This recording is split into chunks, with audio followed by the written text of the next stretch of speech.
Okay, brilliant. Good afternoon, everyone, and thank you for joining us this afternoon for this panel discussion on difficult conversations, or conducting difficult conversations. My name is Varun Malik. I'm the CEO of a new age consulting firm called Konsalidon. New age in the sense that we don't, unlike in a traditional consulting firm, we don't hire consultants and put them on client projects. Instead, we've partnered with a lot of subject matter experts who work with us on client consulting projects. This model helped us to grow very quickly. From 2017 to the end of 2019, we already had about 500 consultants. We delivered about 200 consulting projects across the GCC region, which is our main focus, the Gulf region. We decided in 2021, actually we decided in 2020 to try and spend about 20% of our capacity, the excess capacity that was created as a result of the lockdown and the downturn, etc. We decided to spend this excess capacity on interesting initiatives like helping small businesses and micro businesses get back on track, passing on expertise and sharing ideas and discuss ideas with larger organizations as well. We introduced in 2021 this summit called the Connected Insights Web Summit. So this panel discussion is a part of this Connected Insights Web Summit. It's a 7-day web summit. Today is day 7, so the last day.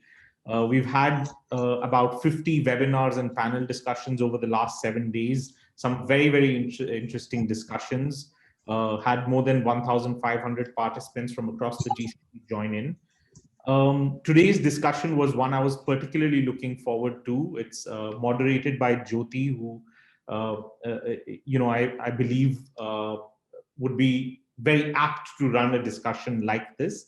Someone I really look up to and really go to when it comes to having difficult conversations. So thank you so much, Jyoti, for agreeing to moderate this. Over to you. Looking forward. Thank you, Varun. Thank you for the kind words. And I think you're on to a big, large platform, and I hope it has impact and meaning for the attendees. Before I start, I wanted to go round up panelists. We've got people from Berlin, from Beirut, from Dubai, and from Delhi. So quite a cross section. So I just wanted to go round, as I can see on the screen, just a quick round of introductions. Maya is in Lebanon, Beirut, actually in the middle of a food delivery crisis. So she'll come on from while driving to drop food parcels to people. Welcome. Thank you. Hi, my name is Maya Taro. Yes, I'm from Beirut. I run an NGO, a nonprofit called Food Bless. We work on hunger relief and food rescue. So basically, today is a typical day in in Food Bless. We're going to one of the rural villages to distribute food boxes to refugees. Food Bless works on improving food security of vulnerable and underprivileged communities across Lebanon, Lebanese and non-Lebanese alike. When it comes to difficult conversations, I have them all the time since I'm the person who runs the show. And it's a bit hard when it comes to 3 different types of people that we have to have difficult conversation with, including our beneficiaries, our donors, and also our volunteers. Glad to be here. Thank you. Thank you. So thank you. We are now ready to, with introductions, a diverse, rich experience, lots of difficult situations that they've dealt with. Just to contextualize it, in my years as a executive coach, I have seen that the ability to conduct difficult conversation is actually a muscle which becomes stronger with practice.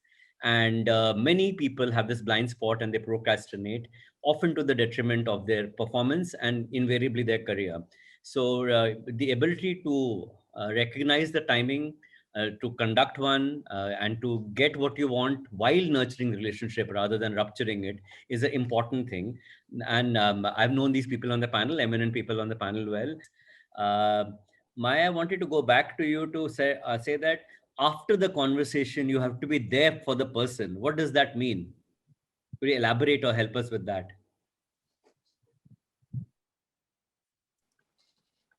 Yeah, sure. So basically, consider yourself, you're being, for example, fired. Definitely, it feels a lot of pressure on you, especially if you have a family to feed, if you have no other source of income, your wife, for example, doesn't work. Being there means, at the moment when the difficult conversation happens, is just being there. Just sometimes it doesn't have to do about saying anything, just your existence in itself, holding that person's hand or asking them how they're feeling is really important and makes a huge difference to that person. Um, After that, probably maybe help them look for better choices for them. That this role is not for you, but I'm pretty sure there are different roles out there that are more suitable for you. Try not to blame that person or make them feel like it's their fault directly because they're in this position. Maybe it's just something that they didn't notice and we're helping them notice it. We can help them, guide them. So it's very important to help a person move on if we can, definitely, or just guide them, mentor them. Mentoring is very important in helping someone find their way in life, because we don't always know what's the best position for us until we actually find that position. And like, for example, I was studying to become a medical doctor, but now I'm saving lives in a really different way. It's very important when helping someone to ask them not what they want to do, what they want to be when they like I learned very pretty early on in my life. I not to ask people what they want to be, it's ask them what they want to do with their lives. For me, I always wanted to help others, to be of benefit to my community, and volunteering helped me shape my future in a way that now I'm in a position that I never knew I would be, helping others by providing them food assistance, for example. So being there for someone is listening to them, but also like holding their hand and helping, guiding them to find a better like position that really suits them. That's what I meant by that. Thank you, Maya. Don't ask people what they want to be, ask them what they want to do. Very good, wise indeed. I'll come to Maya now. I know Bhaskar and some others have raised their hands. I do want to go through the panel a little more time and we will come back. I've been told by the organizers that we could overrun for people who still wants to stay. So Maya, would you give us an example of a difficult conversation that did not go as per plan for you and what happened in that case? Sure. Just briefly, I want to say for the person who was talking about being there for someone, sometimes it's as much as just being as existing, being there, it could just be as asking them, is there anything I could do for you? Maybe sometimes the person will no, thank you, I'm okay. Maybe they just need some consult. Like that's what I meant. We don't have to be their psychologist or anything of what he said. None at all. Just their friend if we can. Um, for example, yesterday I've had a really bad car accident, and a difficult conversation was how to give the news to my parents without making them feel stressed, or because parents, they're always like worrying about you. So always start with something positive, like I'm okay, an accident happened. It's not like, oh, there has been an accident, people are injured. Just always start with the positive things. Um, uh, Another thing that happened, so that what went according to plan. Um, to say it didn't go according to plan, it will be a bit hard. I'm someone who has anxiety and OCD, so I always have plan B, C, D, you name it. Like I always have this tree. If this didn't happen, I can always do this. If this didn't work, I can do this. So I try not to, and I know plans never go, like nothing goes according to plan. That's why I have plan A, B, C. I always advise people to have that. It really helps. It helps me not to be in a difficult situation when it comes like, oh, my plan didn't work. What do I do now? So I always have a backup plan. But yeah, like for example, some things like you said, you don't even plan to have these chats. I think Aparna said it. One time in the kitchen, because we have a community kitchen where we cook meals for people in need. There was a guy who refused to wear the apron. He said that it's for girls. Like I'm a boy, I can't wear an apron. Or if I wear an apron, just don't take pictures of me. And for me, I was offended because I was like, you're helping us out. You believe in our mission. This is just you showing your appreciation. It's just making us feel like you're actually officially part of the team by wearing our apron. Um, so at first he was like hesitant about it. But then when I told him, you're free to not wear it, but I believe by signing up to be part of this organization by volunteering, it means you believe in who we are and what we do. And part of what we do is that we don't have gender roles in this organization. Everyone is equal, men or like female or males. We're all equal when it comes in the kitchen. We're all treated the same, and no one is treated differently or better than someone else. And he said, you know what, you're right. I'm gonna wear it, and you know what, take a picture of me maybe too.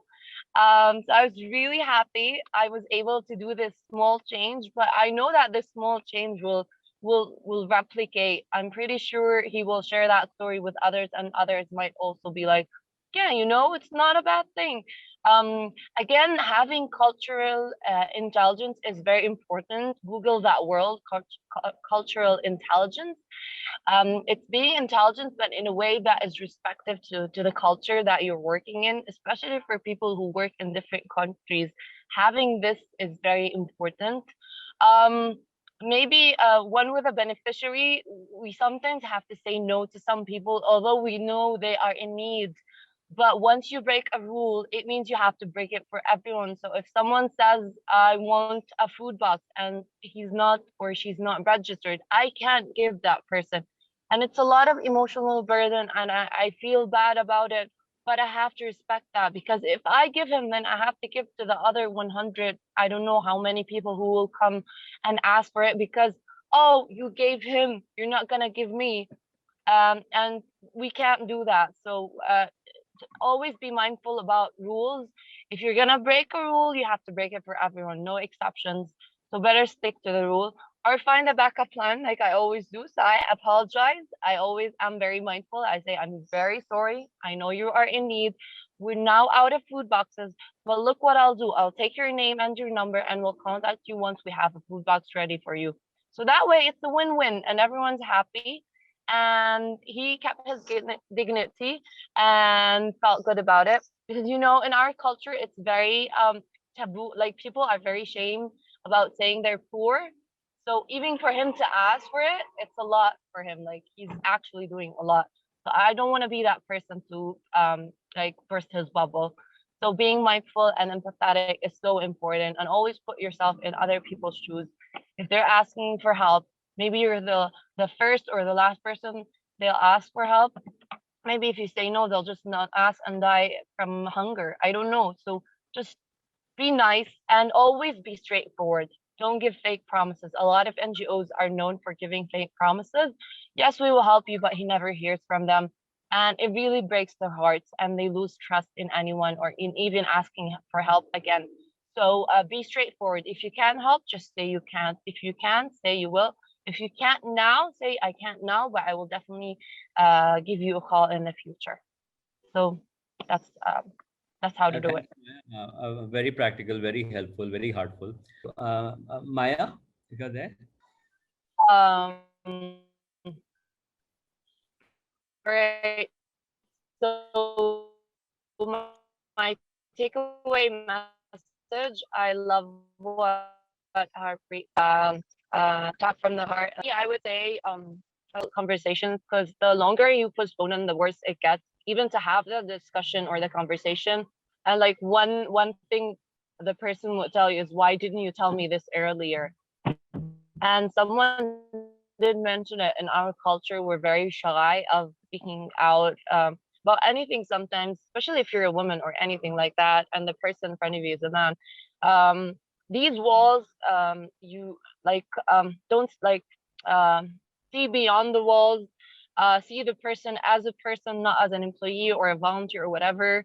It makes a lot of difference when you see them as another human being. Be there for them, listen to them. Um, don't be that toxic person that we all want to avoid. Um, Inspire others, even when you're trying to have a difficult conversation, inspire them and walk the talk, show them how it's done, so that they in the future might also be in a position where they have to deliver a difficult conversation. Always know that every little act we do makes a difference. So be mindful, and someone is always watching. Thank you, Maya.